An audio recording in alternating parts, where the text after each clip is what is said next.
Olha, pessoal, tem coisas que acontecem de uma maneira incrível. A gente, por mais que a gente tente planejar as coisas na vida, agora olhando para trás, é inacreditável que em tão pouco tempo esse teste do Ayrton com a Penske acabou dando certo. Tudo, na realidade, começou no dia 12 de dezembro de 92, que é a data do aniversário do Emerson. E o Emerson estava aqui no Brasil e fez uma festa para alguns amigos, poucos, que no apartamento dele, no Morumbi, e como coincidiu do Ayrton estar aqui também nessa data, que também não era muito comum, também era uma coisa quase que improvável, de repente deu certo e estava lá o Gugu de Patti, Gito Chamas, e chegou o Ayrton, enfim, vários amigos, mas muito poucos. Realmente, talvez tivesse 10, 15 pessoas. E, e para o Ayrton era um momento bastante tenso. Primeiro, a McLaren, o Ron Dennis, na época, tinha perdido a negociação com os motores Honda.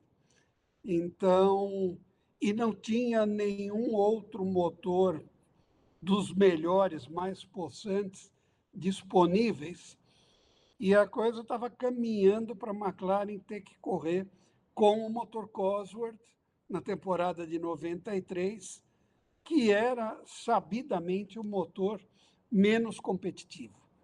Além disso, era um grande momento da Williams, que tinha desenvolvido a suspensão ativa, e foi antes deles banirem a suspensão ativa.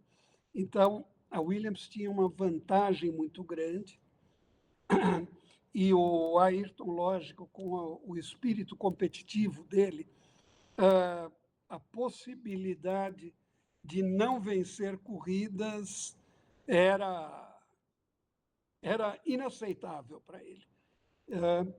E, além disso, ainda havia um resquício do problema com o Jean-Marie Balestre, da FIA, que notoriamente era próximo do Alain Prost, e aquilo acabou caminhando para um atrito bastante sério entre o Ayrton e o Jean-Marie Balestre na pessoa física. Não era nem a FIA, virou uma coisa pessoal mesmo. E, com isso, naquele dia 12 de dezembro, o Ayrton chegou lá nesse aniversário do Emerson com um tremendo baixo astral.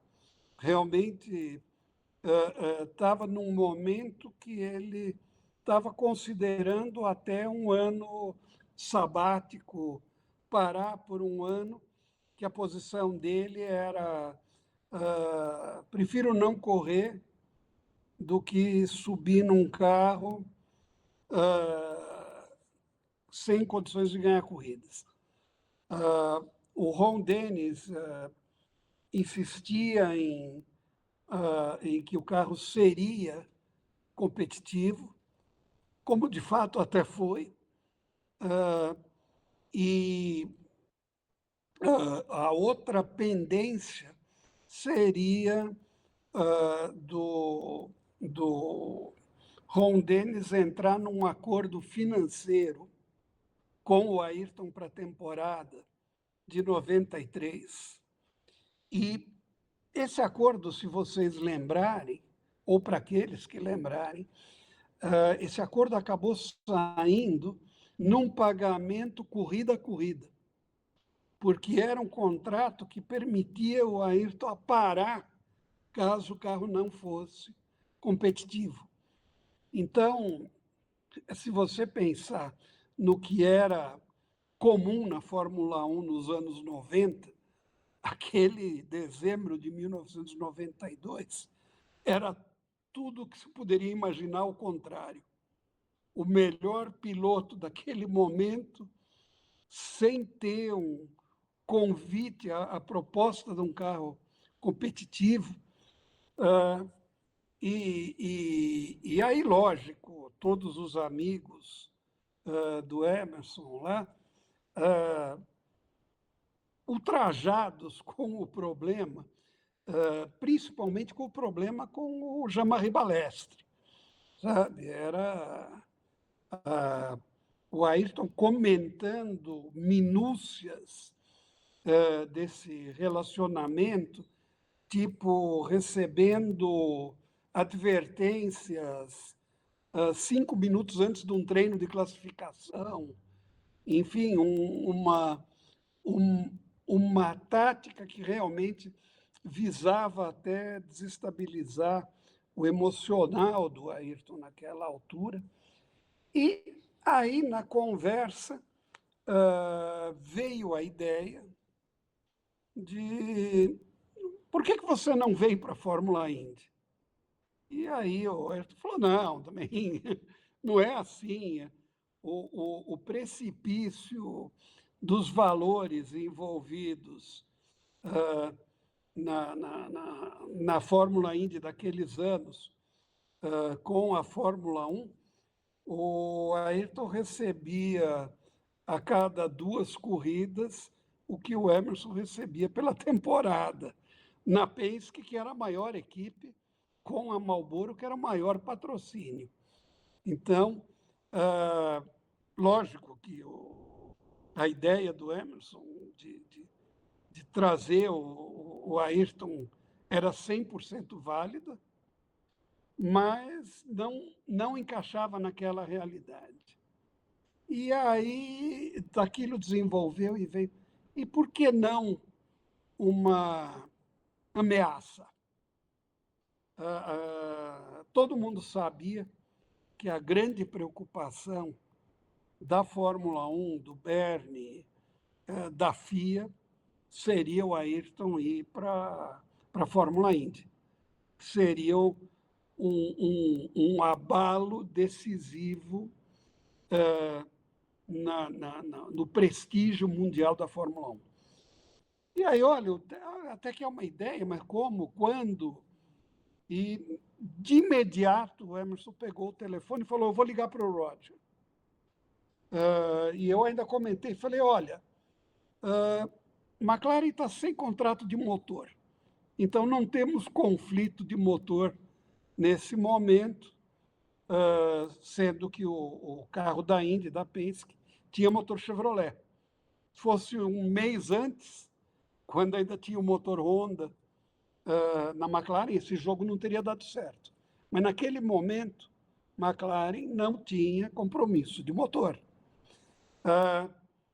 E praticamente todo o contrato estava em aberto. Eu falei, o mais importante é Philip Morris. Marlboro é o patrocinador dos dois, ou seja, só tem a ganhar com essa visibilidade. Para o Roger é um patrocínio, um prestígio especial, até visto que o Roger já tinha se declarado várias vezes fã do Ayrton e do estilo do Ayrton, enfim, já existia um respeito muito grande. E também do Ayrton em relação à equipe Penske, que é o Roger. Então, o Emerson ligou para ele, conseguiu falar com o Roger no celular, e o Roger falou, olha, teu carro 92 está prontinho na oficina, revisado, para os testes de comparação com o modelo 93. Naquela época, o Roger fabricava seu próprio carro. Na Espanha, era um desenho do engenheiro do Nigel Bennett. E no começo do ano, eles faziam testes comparativos com o carro do ano anterior para realmente poder avaliar a vantagem do carro novo. E o Roger falou, olha, para mim o teu carro está, a exposição está pronto, tem que ver se a Philip Morris concorda, né? O Roger, como sempre, é extremamente comercial, extremamente astuto. E o Emerson falou, não, eu vou ligar para a presidente da Philip Morris USA, que era a Ellen Merlo, e vou trocar uma ideia com ela. Tá bom. Em seguida, ligou para o celular da Ellen. Olha, a ideia é essa. Ela, na hora, falou, brilhante. E como esse teste secreto vai vazar na mídia? Aí ele falou, não, isso a gente dá um jeito. Essa parte pode deixar com a gente, que nós somos péssimos em guardar segredo. E posto isso, o Roger, o Emerson ligou de volta para o Roger e olha, Ellen concorda. E de imediato ficou decidido, então, vamos fazer um teste em Sebring, na Flórida, que naquela altura, em dezembro, era um dos poucos lugares que poderia se andar em função do clima. E, enquanto isso, o Chuck Sprague, que era, na época, o chefe da equipe Penske, que hoje é a posição do Team Cindric, o Chuck Sprague já começou a pôr em andamento toda a preparação do carro. E o que importa que é 12 de dezembro, que vem Natal aí? Nessa hora, não tem férias, não tem Natal, sabe? Que é outra coisa, tipo assim, o pessoal quer, né? E os mecânicos não poderiam saber que estavam preparando o carro para um teste do Ayrton. Então, o que foi feito foi utilizado um modelo de um banco antigo do Ayrton, dos tempos dele, acho que de Fórmula 3, alguma coisa assim, e se criou um banco artesanal, não era aquele banco realmente de tirar molde, tudo isso. E o Gito Chamas, que é amigo do Emerson, que é o dono do Moinho São Jorge, ele tinha comprado um Gulfstream, um avião particular, um jatinho novo, e falou, está fechado, eu levo vocês. Então, você vê, vocês podem ver, pessoal, que é uma convergência de loucuras e oportunidades para que tudo dê certo. E assim foi. Então, vamos fazer o teste. Aí, lógico, alguma coisa sempre tem que dar errado. E a gente ficou decidido que eu iria logo nos dias seguintes para começar a coordenar lá esse teste, e que eu falaria com a Band, que por acaso eles iam descobrir o teste secreto, e a equipe com a Silvia Vinhas estaria lá. Vazou, infelizmente, e estava lá a Silvia com câmera, microfone e tudo mais. E aí veio, naturalmente, a primeira zebra. A primeira zebra foi... E quem disse que o autódromo de Sebring estaria disponível? A gente imagina quem no dia 15, 17 de dezembro, uma semana antes do Natal, estaria utilizando o autódromo de Sebring. E realmente não tinha ninguém utilizando. Pior que isso, tinha obra. Tinha o pessoal do autódromo estava aproveitando aquela semana ociosa para fazer obras em Sebring, e com isso nosso plano naufragou. E aí o Chuck Sprague, junto com o vice-presidente da Penske, que foi um dos grandes amigos nossos dentro da Penske, que era o Dan Luganville, que agora está aposentado, morando em Detroit, acharam duas pistas que, pelo clima, talvez desse para andar. Uma se chamava Big Spring, do Texas, e a outra era essa pista de Firebird, em Phoenix, no Arizona, perto de Phoenix, no Arizona. E, lógico, a gente nunca tinha visto nenhuma das duas, mas o pessoal que é de corrida, que vinha lá dos tempos, conhecia essas pistas perdidas no mapa dos Estados Unidos. E, com isso, a coisa se definiu. E a ideia, então, foi que o pessoal, o Ayrton e o Emerson, iriam com o Jeep Chamas. A Band, não sei como, descobriu e acabou mandando uma equipe para lá. E você aí imagina o tamanho da parceria e da força dessa parceria com a Band, de, em questão de dias, deslocar uma equipe do Brasil lá para o Arizona, não é para Miami, para a Flórida. E aí o teste começou a parecer que ia dar certo. Mas aí é uma conversa, acho que para uma próxima oportunidade. Para essa parte, chegando no autódromo de Firebird, no Arizona. Estava lá o Nigel Bennett, projetista do carro, que sabia que o Ayrton iria testar, o Chuck Sprague, chefe da equipe, que sabia, e mais ninguém sabia.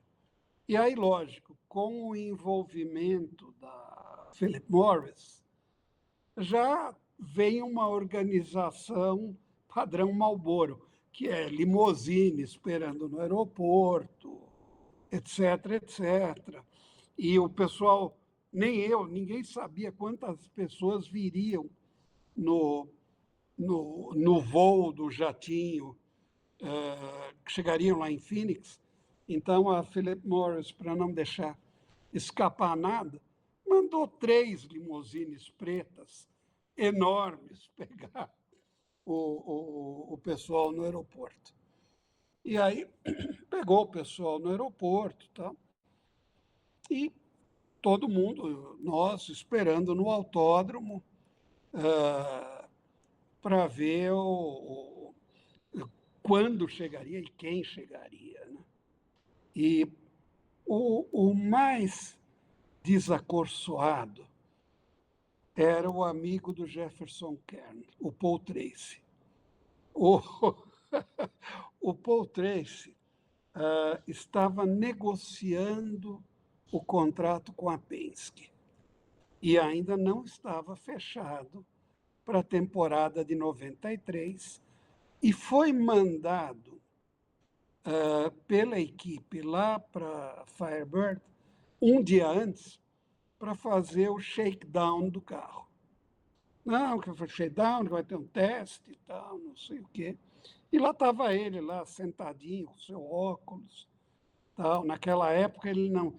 Naquela época ele era a versão Paul Tracy bonzinho ainda. Então, está lá sentado, esperando. Eu estou, inclusive, perto dele, esperando também, porque ele está olhando para a entrada da pista para ver quando chega alguém. Né?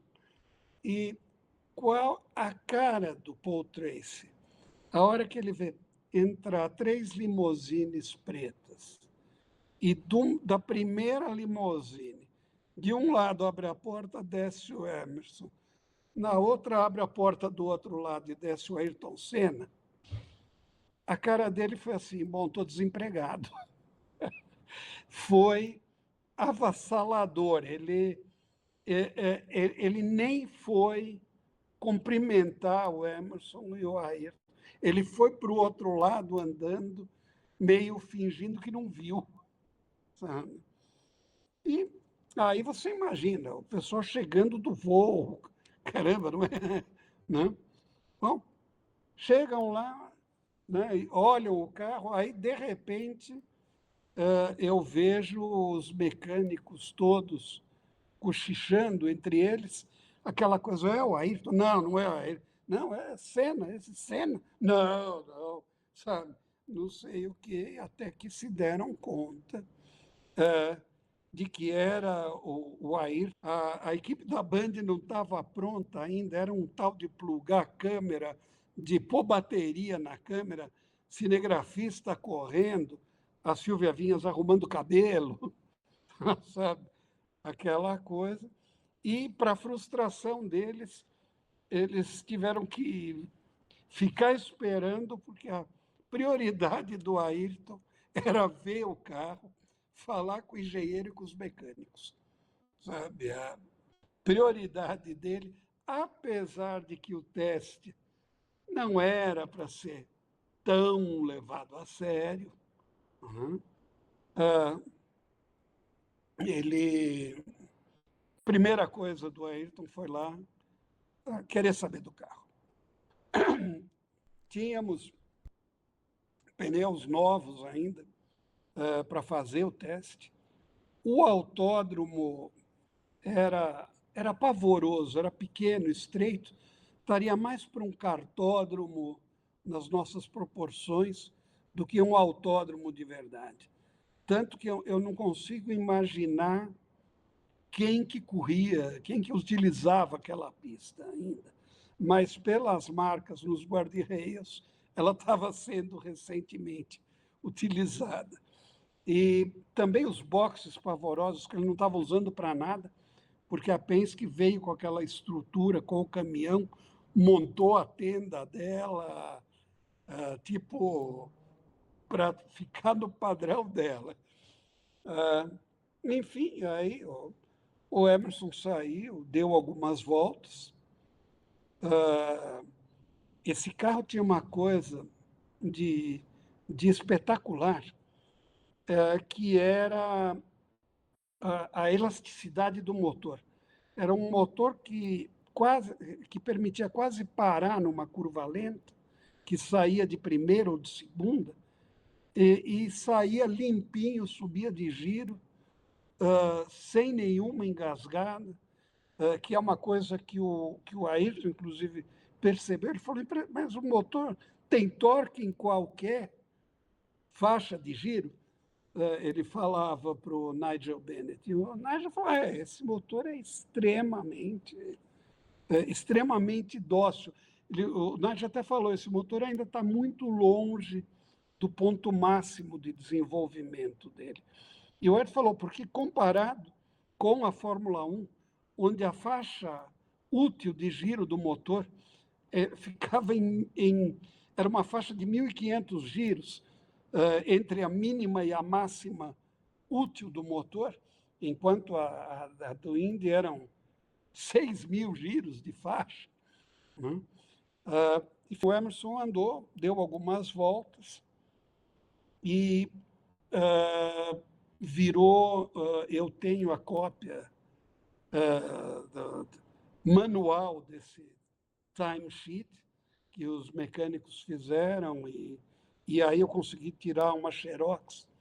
Aliás, tem uma xerox dessa cópia também no Instituto Ayrton Senna, que tem na página deles uma matéria muito interessante desse teste que o Rodrigo França fez, e o Roger Penske, em pessoa, deu uma cópia do timesheet para ele. Por que a gente fala nesse timesheet? Porque, deixando especulações de lado, o Emerson virou 47,9, entregou o carro para o Ayrton. O Ayrton deu 3 voltas, virou 50 e alguma coisa. Voltou, falou com os mecânicos, pediu para mexer aqui e ali, comentou que o carro era absurdamente pesado, que a direção era absurdamente pesada, mas que o torque era algo fascinante. E aí foi baixando dos 49, 48 e terminou o teste com 47,07, que provavelmente é o recorde daquela pista até hoje, porque eu duvido que algum outro louco tenha com um carro possante acelerado lá, como o Ayrton acelerou. Mas, a partir daí, parecia que aquela equipe trabalhava com o Ayrton o ano inteiro. Ele dava umas voltas, parava, eles levantavam o carro, tirava, punha pneu novo, mexia aqui, mexia na asa ali, saía. Teve uma hora, mexeram na regulagem do freio, que o bias do freio de regulagem entre a frenagem dianteira e traseira era muito diferente do que se usava na Fórmula 1. Mas era impressionante que a cada saída era uma progressão muito rápida de tempo, sabe? Eu não estou falando de dezenas de voltas, estou falando cada stint desse eram talvez 4, 5, 7 voltas.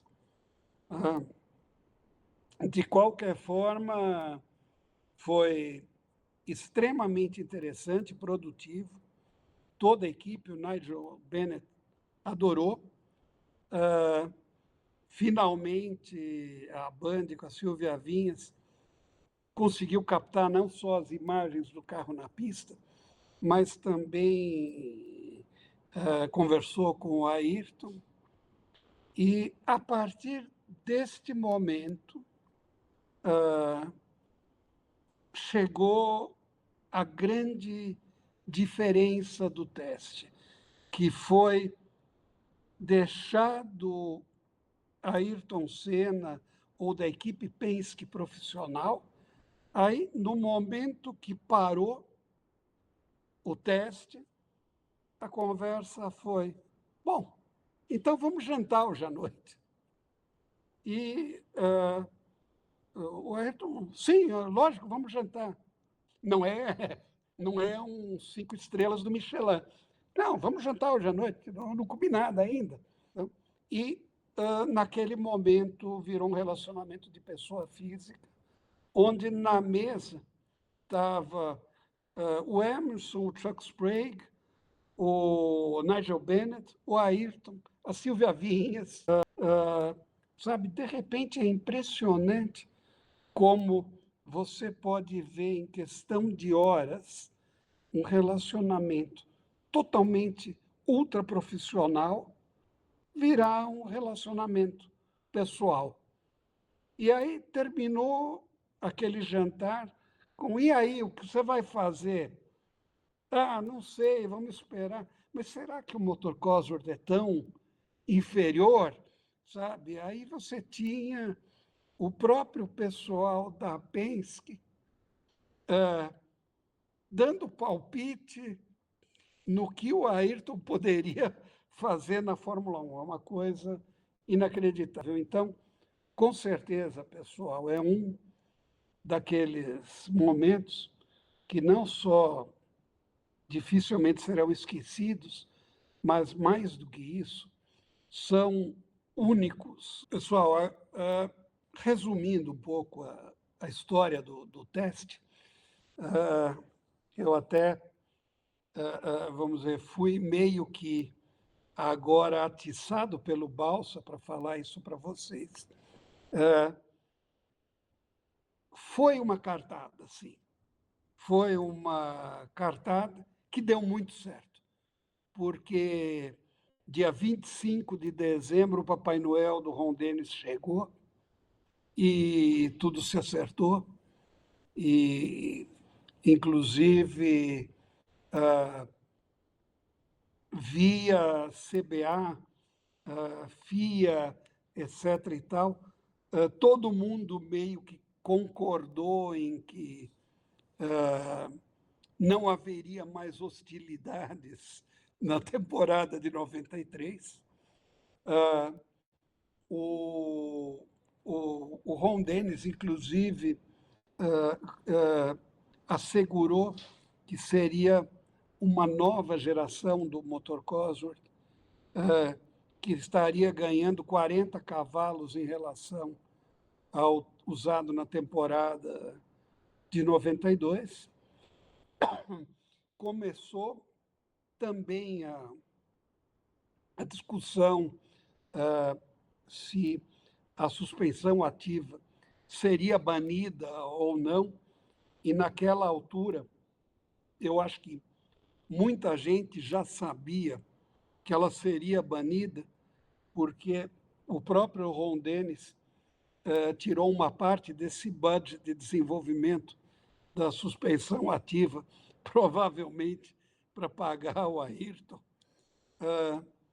E eu acho que certamente em algum momento o Ayrton poderia vir a correr na Indy.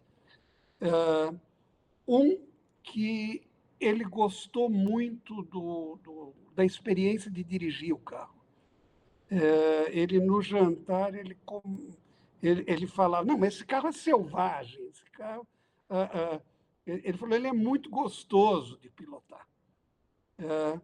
Ele foi crítico em relação ao peso, à estabilidade, mas, do outro lado, ele adorou o desafio que esse carro era para ele. Sabe, essa coisa de um carro diferente, de obrigar ele a desenvolver técnicas diferentes. Então, eu acho que, certamente, financeiramente não valeria a pena, mas o, o, o desafio de domar um carro diferente, numa circunstância diferente, numa categoria diferente, eu acredito que isso, eu acredito que é muito provável que teria acontecido, porque vamos imaginar, o Ayrton estava no auge da carreira, estava no momento mais competitivo da vida dele e num momento também de uma Fórmula 1 muito competitiva. Naquele momento, a distância entre as 4 melhores equipes era muito pequena, tanto que havia uma alternância de vencedores, de marcas, de equipes vencedoras muito grande. Então, eu não vejo o Ayrton, em algum momento, chegar a falar, bom, agora eu vou parar de correr na Fórmula 1, vou pilotar aeromodelo, vou andar de lancha em Angra e passear em Mônaco. Realmente não. Qualquer fã do Ayrton que entenda um pouco o temperamento dele, que você consegue entender vendo ele dirigindo na pista, consegue concluir, não é tão fácil pendurar o capacete assim.